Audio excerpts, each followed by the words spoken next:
This is Kick-Ass Politics. I'm Ben Mathis. Hey folks, I have a couple important announcements.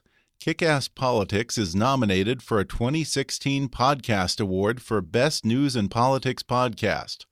Voting has already begun, so do me a favor, and while you're listening right now, go to podcastawards.com and click on Kick-Ass Politics under the News and Politics category.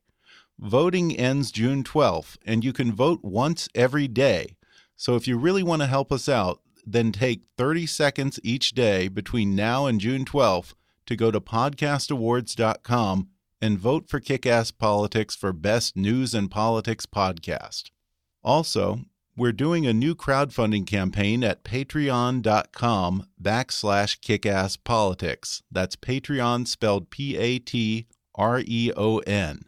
With Patreon, you can pledge a certain amount each month, and in return for helping to sustain the show, you're going to get some great new benefits like back episodes, exclusive content, show merchandise, shout-outs on the podcast, video hangouts, invitations to live events, and more. Again, go to patreon.com/kickasspolitics. Thanks for your support, and thanks for continuing to listen. And now, enjoy the podcast. Hi, I'm Ben Mathis, and welcome to Kick-Ass Politics. My guest today needs no introduction, but I'll give him an introduction anyways. He's General Wesley Clark.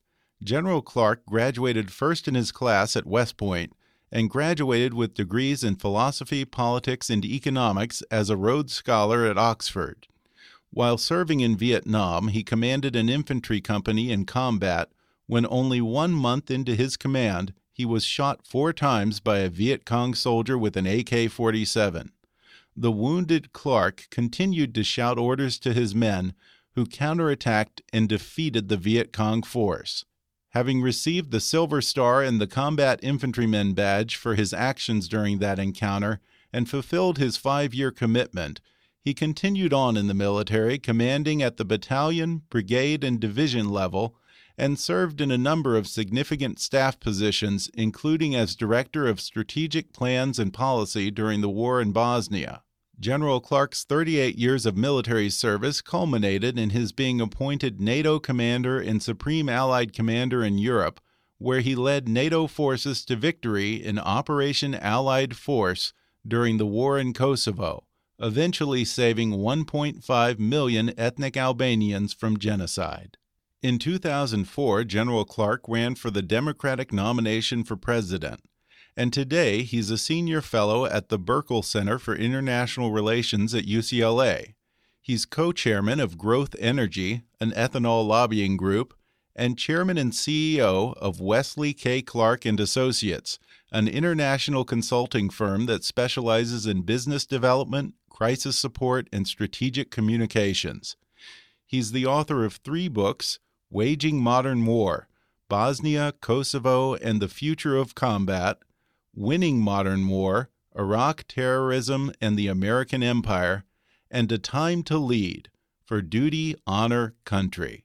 He's been awarded the Presidential Medal of Freedom, Defense Distinguished Service Medal, the Silver Star, the Bronze Star, and the Purple Heart. On today's podcast, General Wesley Clark will talk about his experience in Vietnam and what strategic mistakes were made during that war. He'll talk about leading the Allied campaign during the war in Kosovo, his first impressions from meeting Serbian leader Slobodan Milosevic, and how Milosevich was able to escape justice for his war crimes. Plus, he'll talk about the war in Iraq, the 2016 election, rethinking the traditional organization of our military, and giving greater strategic responsibility to the soldier on the ground. Coming up with General Wesley Clark in just a moment.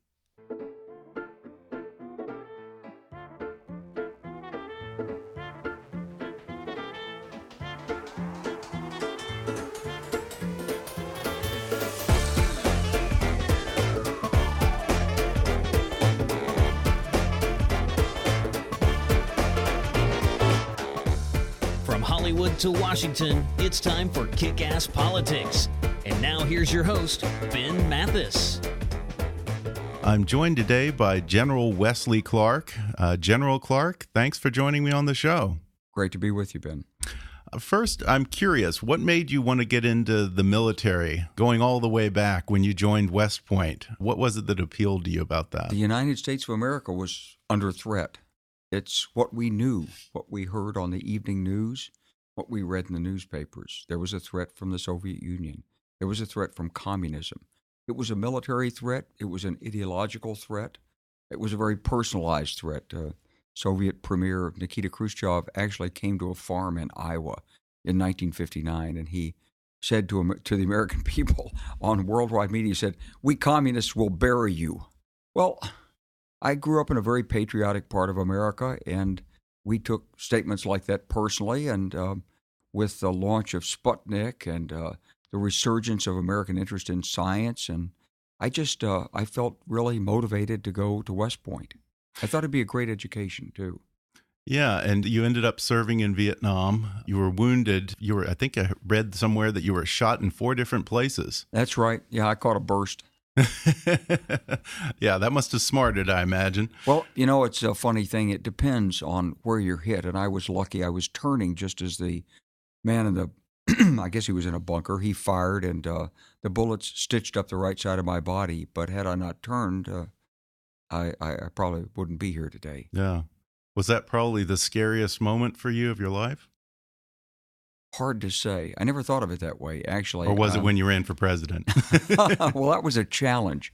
But I think the thing that what happens in combat when you get shot is that your reflexes kick in, all of your training, all of your motivation inside. And there's a part of your mind that, part of my mind said, gee, I really would rather not be here right now. The bullets were whizzing by and kicking up dirt, and I could hear them cracking by my head.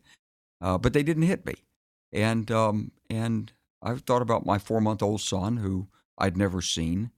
But then those thoughts are suppressed, and you get about your duty, and you do what you have to do. After that, you ended up commanding Company C, 6th Battalion in Vietnam. I'd been a company commander in Vietnam, and we successfully completed the engagement, and I was medevaced from the field, and the Military Personnel Center called and said, "Captain Clark, you got to show us you can command a company." I said, "Well, I've done one in peacetime and one in combat." They said, "Do another one." So they sent me to Fort Knox, Kentucky. I commanded C Company, 6th Battalion, 32nd Armor. And it was a company of all Vietnam returnees, most of whom had been wounded. Wow. And we worked 40 days straight at one point that summer of 1970. And these people, they only worked for pride. They worked for discipline. They worked for their own dignity. They didn't want to stay in the military. And they weren't lifers by any sense. And it wasn't that they were particularly proud of Vietnam. They just worked for who they were, each other, what they believed in, what they stood for as individuals, and I loved them.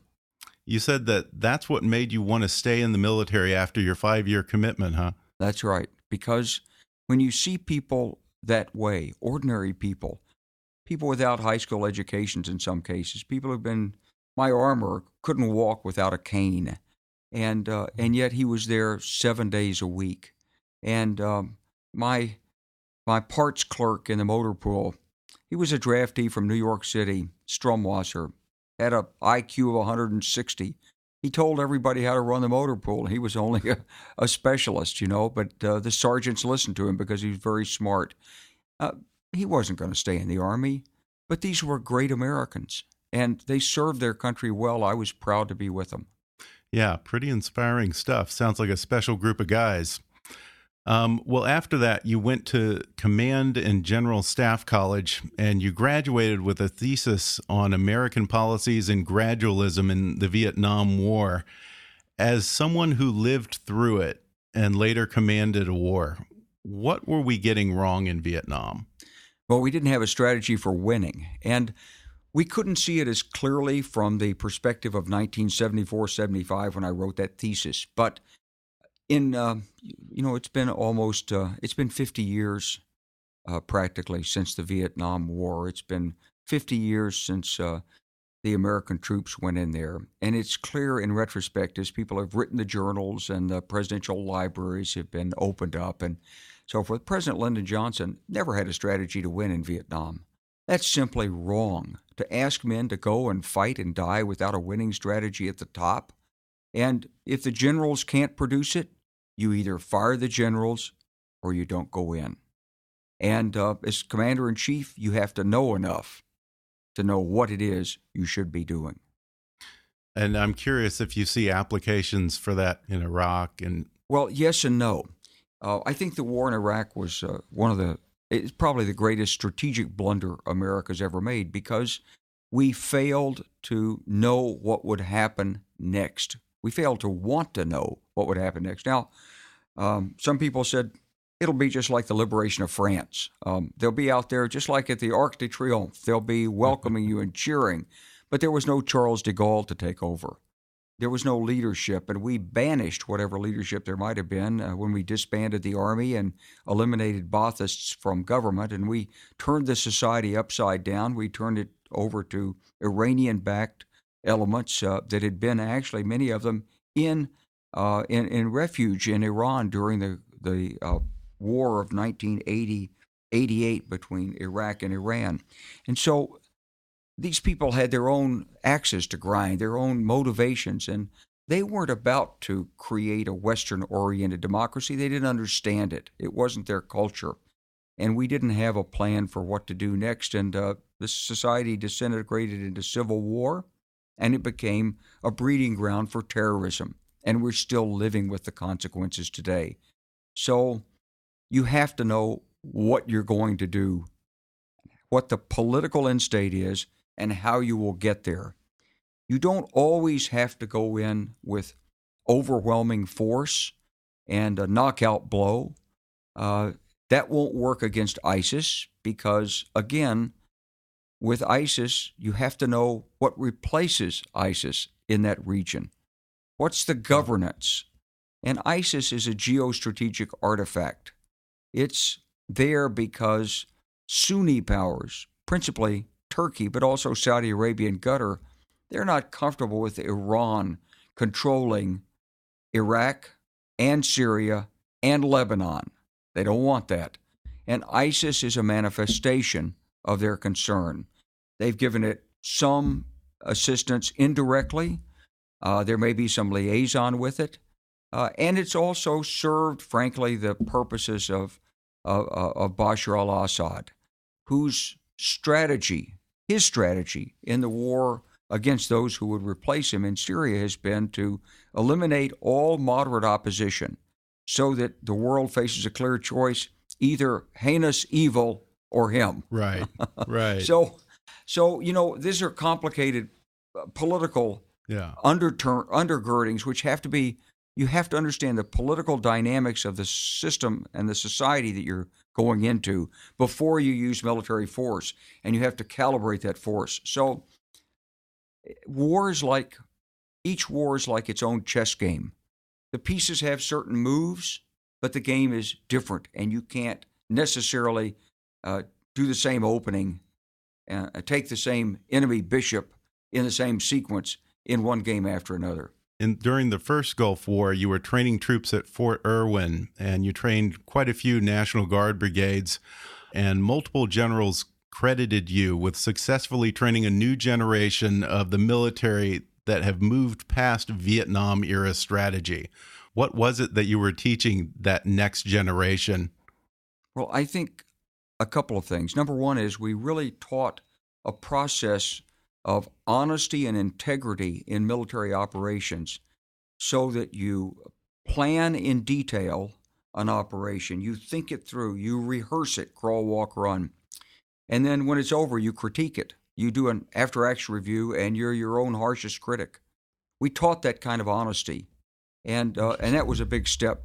We also there was a lot of experimentation then. Well, not experimentation, yes, but training and getting it down and finding out what doesn't work. A/B testing, exactly right. So to speak. And it varies from unit to unit, and it varies from commander to commander, and obviously from situation to situation. We taught that thought process. In other words, rather than trying to stamp units out in a mold, and say each unit must perform exactly the same way, must do everything exactly the same, which is the way that the Soviet Army trained its forces in World War II and afterwards, so that there was no flexibility at the tactical level. We were training tactical flexibility. Why?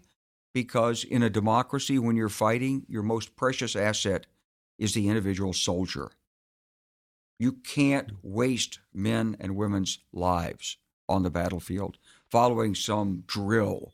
You have to use your best judgment, your best experience. You need to have drills, but they need to be applicable. There's no one-size-fits-all. Wars are won at the bottom. They're lost at the top. And I think it's the same in American society. I think it's the same in politics. You can have a great commander, but if his troops can't shoot straight, if the mechanics can't repair the equipment, if the communicators can't work the code books, then you don't have an effective force. It doesn't matter what the IQ of the commander is.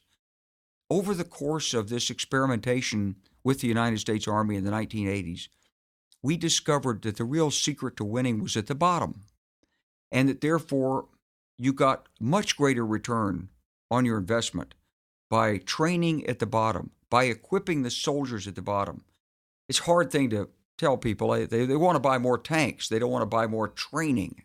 Right. But they want glitzy aircraft. They don't want the communications so that the pilot sees the target. Yeah. But when you actually got down and looked at the effectiveness of it, if you could put steel on target, if your soldiers could locate the enemy with telescopic sights, if they could accurately shoot 300 meters and beyond, if your tanks, if each man in the crew had a separate sector of observation, the discipline to stay with it, and the training to really operate that weapon system the way it's supposed to, you would win even against a numerically superior force and even against a better equipped force. And we saw it again and again and again on the desert battlefield. When you say that only soldiers can win battles, it may take years before that penetrates into the procurement, organizational design, training, and education of a force. But it did penetrate.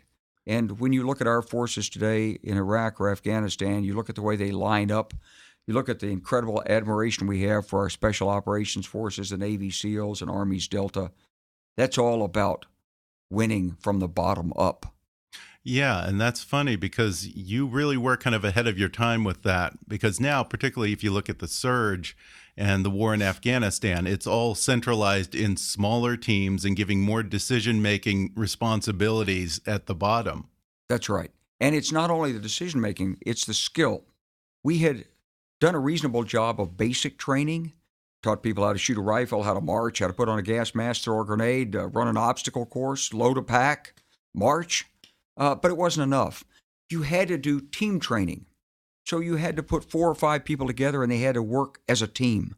That's what the Germans learned in World War I. Really? We didn't learn it.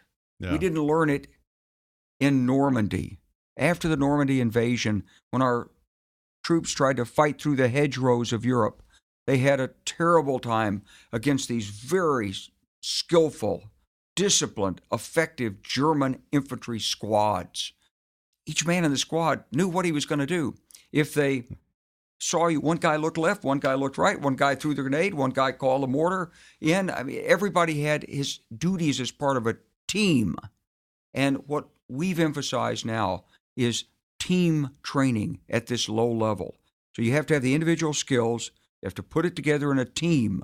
You have to give the team the initiative. And if you're the commander at the top, you got to give them the resources they need to win.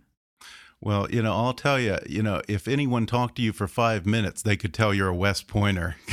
You love military strategy, backwards and forwards. Do you have anyone who's a particular hero of yours? Oh, General Eisenhower. Really? Well, I think Ike was a great president. Now, Ike was a very, very smart man who didn't get into the First World War. Patton got there. Patton got himself shot up trying to run tanks in October of 1918 and evacuated from the battlefield. Ike never got there.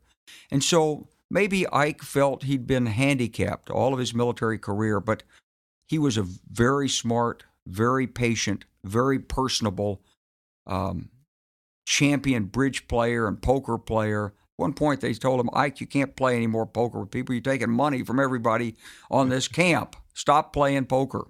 You're making them mad, and you do it so gracefully that they don't even understand they're losing. So, I mean, he was a real diplomat with interpersonal relationships. Yeah. And he could manage difficult personalities. Manage those personalities. Yeah. But you see, he got a lot of credit for that in World War II. But what he didn't get the credit for is what he showed as president. He's a man who had a structure and a strategy and a way of looking at the world and framing it. And he announced that strategy in his inaugural. He said, Democrats and Republicans don't agree on everything, but we can agree that beyond our borders, we're seeing the ultimate evil. He was talking about communism, the war in Korea, the threats in Europe. And he said, Democrats and Republicans have to work together, despite our disagreements at home, to bring safety to America abroad. That fundamental insight and strategy is what every other Cold War president used.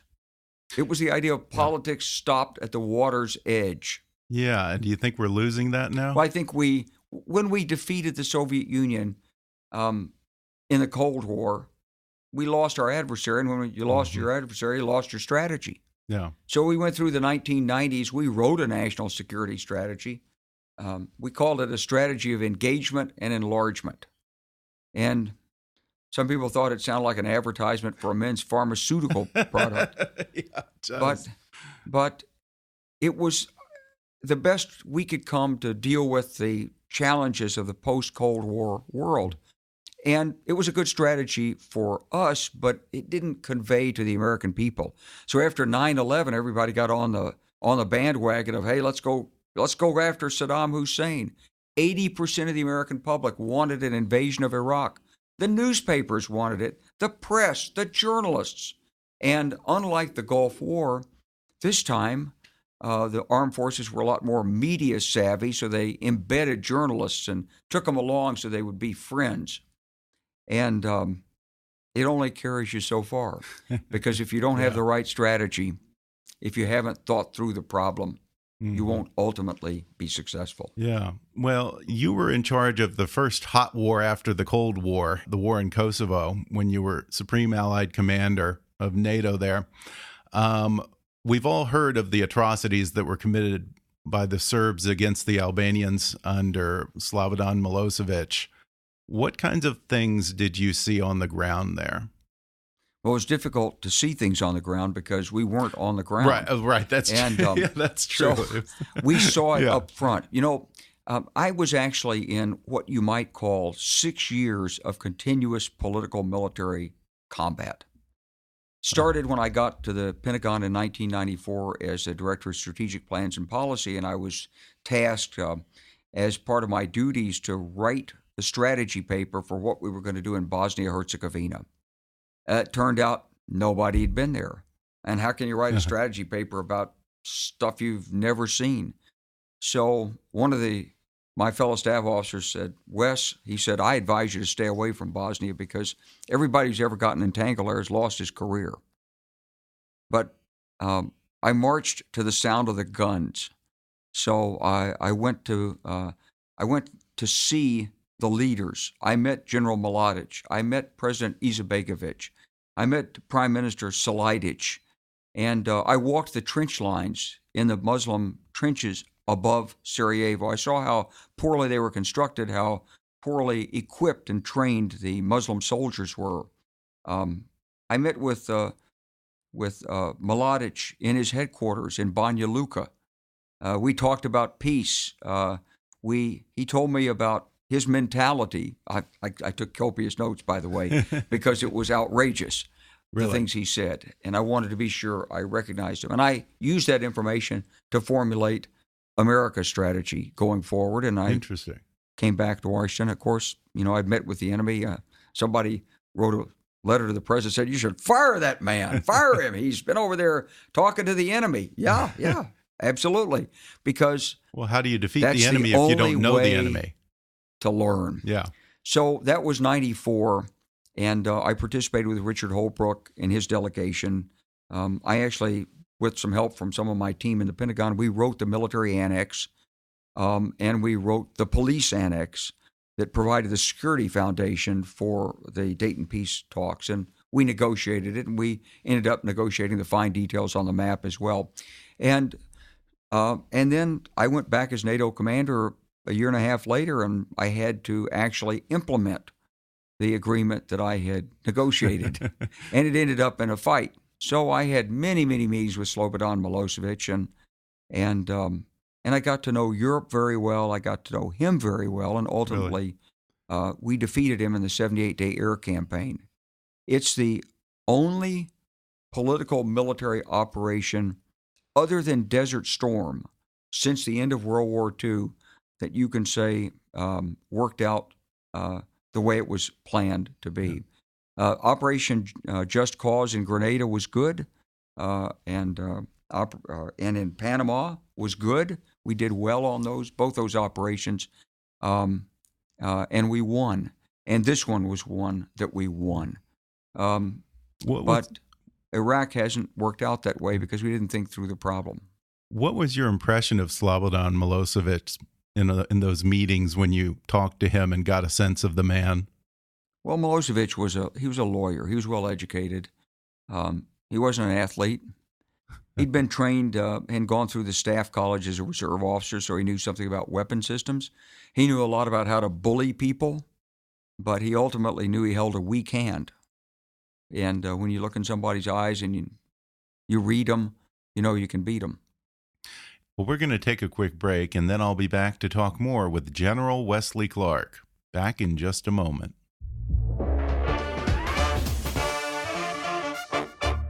Hey, folks. Do you like reading but find it harder and harder to make time to curl up with a good book? Well, there's a solution. Give audiobooks a try. They're perfect for your commute to work, or working out at the gym, or relaxing in the bath, or any time, really.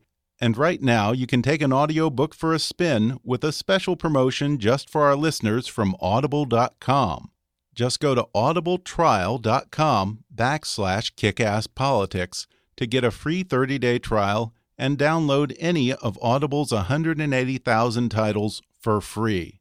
That's audibletrial.com/kickasspolitics. Or click the sponsor link on our webpage to download the free audiobook of your choice. And now back to the show. We're back, and today I'm talking to General Wesley Clark. So, General, somewhere I read that when you were there in Bosnia with Secretary of State Richard Holbrooke driving along a mountain road, you guys had a bit of a close shave. What happened there? Well, we lost 3 members of our team, unfortunately, and had a couple seriously injured in addition because we couldn't get into Sarajevo to see the Bosnian leadership. It was surrounded and isolated by the Serbs, and we couldn't get free passage from Milosevic. I think he wanted to obstruct us, to be honest with you. So we took helicopters to the top of Mount Igman, which is a big mountain overlooking Sarajevo. And there was a route down Mount Igman that was controlled by the Bosnians through Serb territory. And when we got off the helicopters, I was met there. I was a 3-star general, so the Army liaison there met me with a Humvee. And the French then met everybody else and put them in a French armored vehicle. Our Humvee wasn't armored. So I had an extra seat. I thought it'd be more comfortable for Richard Holbrooke to get in with me, so he and I got in the back of the Humvee. And the armored vehicle, being a lot bigger and heavier, it broke through the shoulder of the road, and it rolled side over side 400 meters down a hillside, and the people inside were thrown around like popcorn, and the 3 were killed. The vehicle caught fire. The ammunition exploded. We got a couple of people out, and Holberg and I were on top of the mountain. We didn't see it. They were behind us, and we had to go down and try to police it up afterwards. But it was a devastating blow to our effort. Yeah, I was reading that you got out of the car and rappelled down the mountain. I didn't actually. Oh, okay, rappel. that's just a little bit of exaggeration there. Okay. I did run down the mountain. Okay. And but I got there too late. And Milosevic, he was never executed for his war crimes. You have war criminals like Ratko Mladic, who somehow was able to escape justice for years. They only caught him in 2011. I mean, that's longer than it took to catch Osama bin Laden. How were so many of these war criminals able to escape justice for so long? Well, they escaped justice because we didn't finish the job in Bosnia. In the summer of 1995, the Croatian military launched a major military operation called Operation Storm, and they swept the Serb inhabitants and their militias out of the border region of Croatia. They continued to fight into Bosnia, and we stopped that diplomatically. Now, it might have stopped of its own accord, but had we let it go forward, it might have brought different results. As it was, at the end of the Dayton peace talks, and even at the end of the Kosovo air campaign, you still had in power in Serbs Milosevic and his group, and some people who were even more hateful and right-wing than Milosevic. And these people were still in power. They had simply lost. But Serbs have lost throughout history, in battle after battle after battle. As they will tell you, they are the greatest victims of history. They are Christians. They have fought against the Turks for hundreds of years to protect all of Christendom, and no one respected them, and no one came to their assistance. And they were America's greatest friends during World War II, and so on and so forth. So the fact that they lost, it wasn't devastating. They weren't the Golden State Warriors who expect to win every game. You know, these guys were losers, and they lost. And what happened to us, that they continued to shelter these people with these bad ideas. And we did what we could to arrest the war criminals and bring them to trial. Milosevic was arrested by his own people after he tried to falsify the results of an election. He was taken to The Hague, and he had always had high blood pressure. And so he figured, he read the rules very carefully. He would. He's a lawyer. And he recognized that under the International Criminal Tribunal, they can't try you if you're ill. So he didn't take his blood pressure medicine. He said, you must release me. I'm so sick. I have high blood pressure. They said, please take your medicine. That reduced the blood pressure. So he was going to be tried. So this game went on. As the trial continued, he went to the Russians and said, can't you give me something to block this? They make me take this medicine every day. They're watching me. Give me some other medication that will counteract its effects. So they did, and they overdosed him. And so he died of high blood pressure. Well, that's poetic justice, I guess. It is. I mean, he's a guy who always tried to beat the system, and eventually he got beat. Yeah.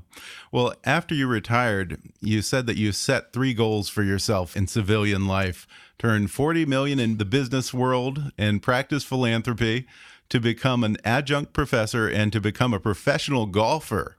Where do we stand on those? Well, the golf is the worst. Okay. I mean, I'm traveling 4 or 5 days a week. I just can't play more than 2 or 3 times a month. And you're not going to be, when you start golf at 50, you're not going to be a professional golfer at 70, playing 2 or 3 times a month.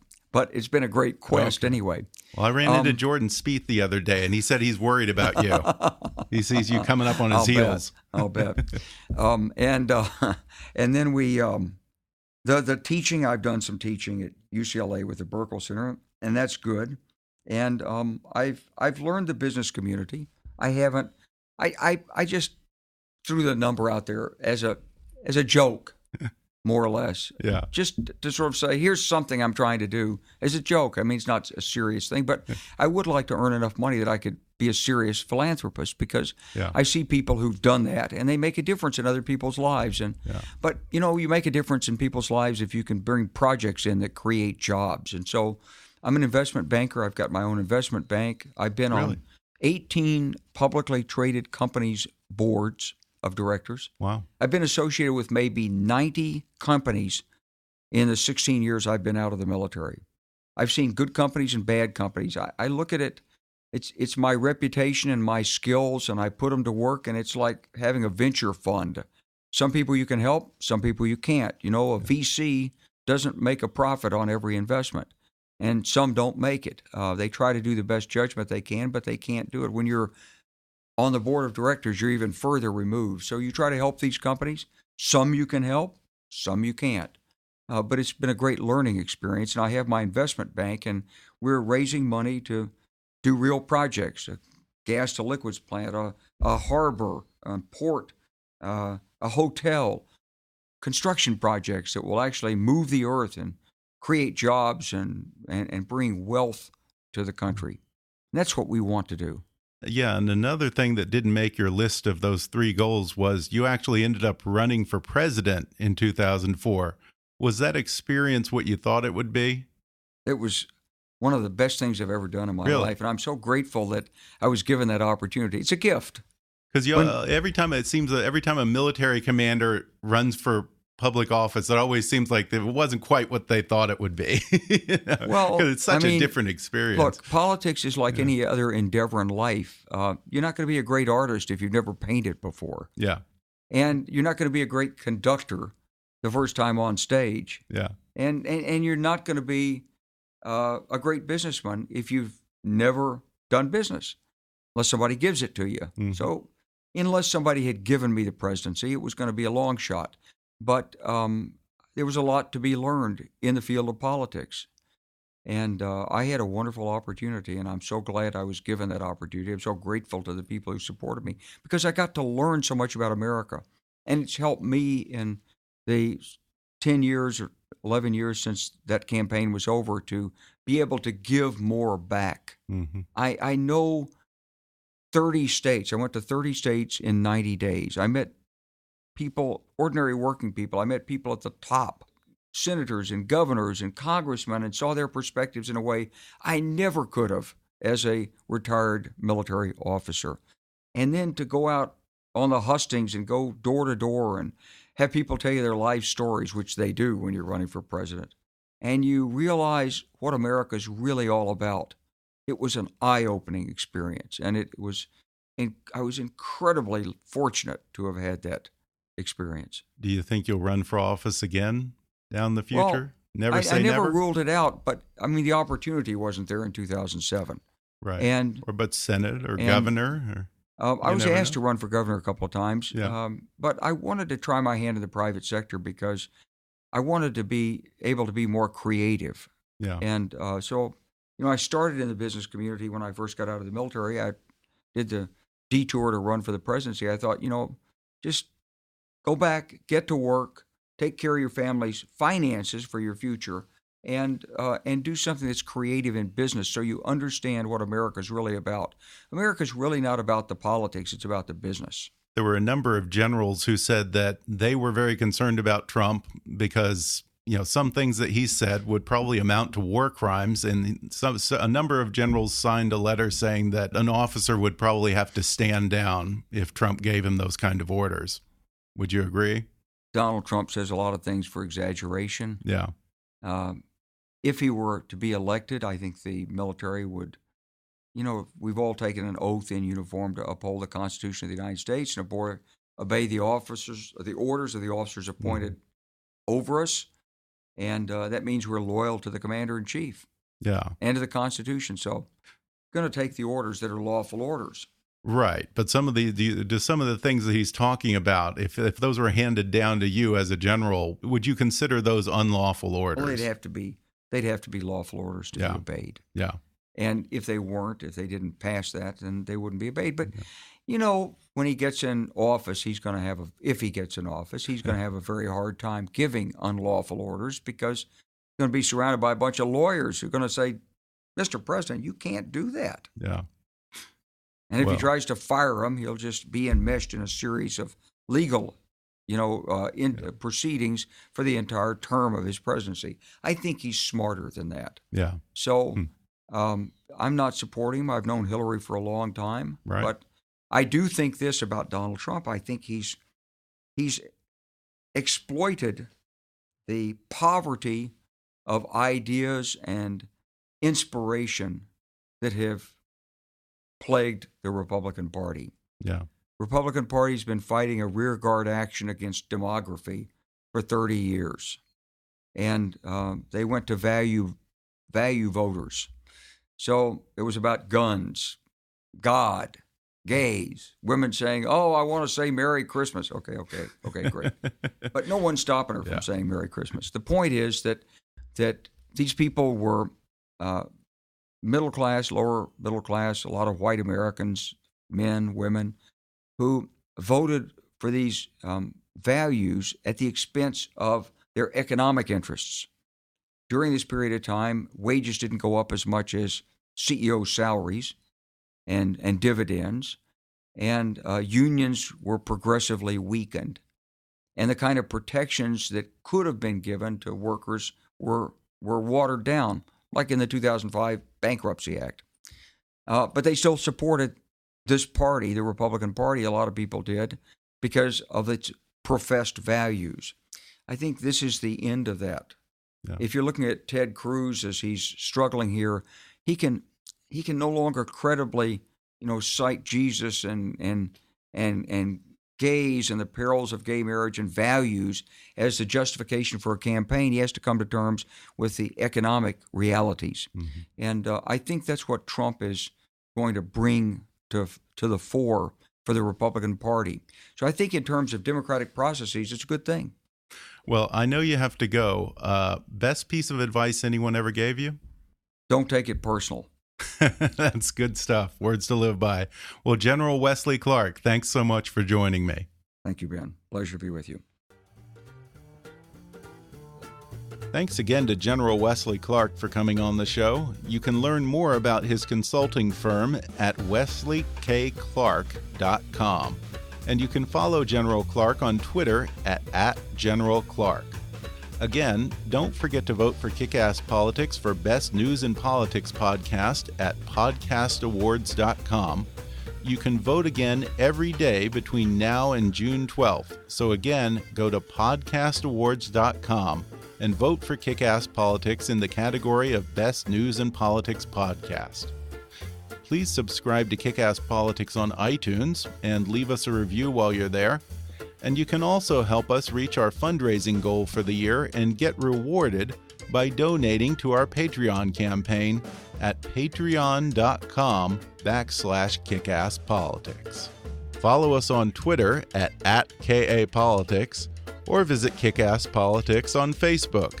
And while you're there, recommend Kick-Ass Politics to your friends on your social media.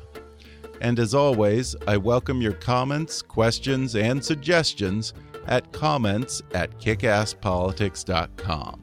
But for now, I'm Ben Mathis, and thanks for listening to Kick-Ass Politics.